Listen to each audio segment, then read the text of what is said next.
यह कहानी किसी साधारण ऋषि की नहीं है। यह कहानी उस गुरु की है जिसकी विद्या से देवता डरते थे, जिसके मंत्रों से मृत्यु भी पीछे हट जाती थी और जिसे स्वयं महादेव ने वो ज्ञान दिया था जो मृत्यु को जीवित कर सकता था। फिर भी वह गुरु देवताओं का सबसे बड़ा शत्रु बना। यह कहानी उस सवाल की है जो आज भी अधूरा है कि अगर ज्ञान सबसे बड़ा धर्म है तो ज्ञानवान को ही आखिर ठुकराया क्यों गया। यह कहानी दैत्य गुरु शुक्राचार्य की है, एक ऐसे ब्राह्मण की जिसने वेदों में जन्म लिया, तप में खुद को गलाया और ज्ञान में देवताओं से भी आगे निकल गया। लेकिन फिर भी उसे देवताओं की सभा ने स्वीकार नहीं किया। इसलिए नहीं कि वह अयोग्य था, बल्कि इसलिए क्योंकि उसकी पहचान सत्ता को असहज करती थी। यही वो बिंदु है जहां पर धर्म और सत्ता अलग अलग रास्तों पर मुड़ जाते हैं।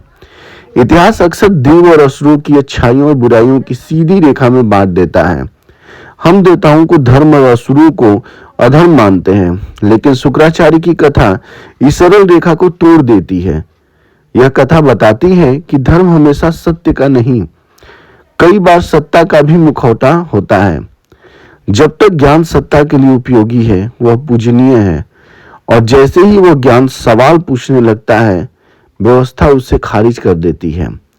शुक्राचार्य ने देवताओं से युद्ध इसलिए नहीं किया क्योंकि वो जन्मजात अधर्मी थे, बल्कि इसलिए क्योंकि देवता स्वयं को ही धर्म मानने लगे थे। उन्होंने उन लोगों का पक्ष लिया जिन्हें हर युद्ध में हारने के लिए छोड़ दिया गया। यही कारण है कि शुक्राचार्य केवल पौराणिक पात्र नहीं है, वह एक विचार है। वह प्रश्न है कि क्या धर्म हमेशा विजेता के साथ होता है? क्या सत्य वही है जो सिर्फ सत्ता का है?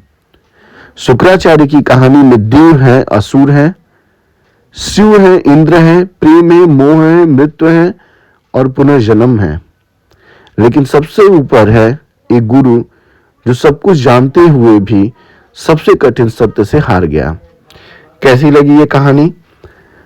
कमेंट में जरूर बताइएगा और हमारे चैनल से जरूर जुड़िएगा smart world AI with Arun से।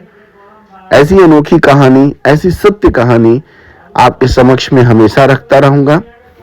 आप लोग कृपया सब्सक्राइब करके, लाइक करके हमारे मनोबल को बढ़ाइए ताकि हम सीधे आपको सच्चाइयों से जोड़ें, जिससे आपके जीवन में बिल्कुल ही उजाला आए और आप सत्य के साथ आप जुड़ें। धन्यवाद।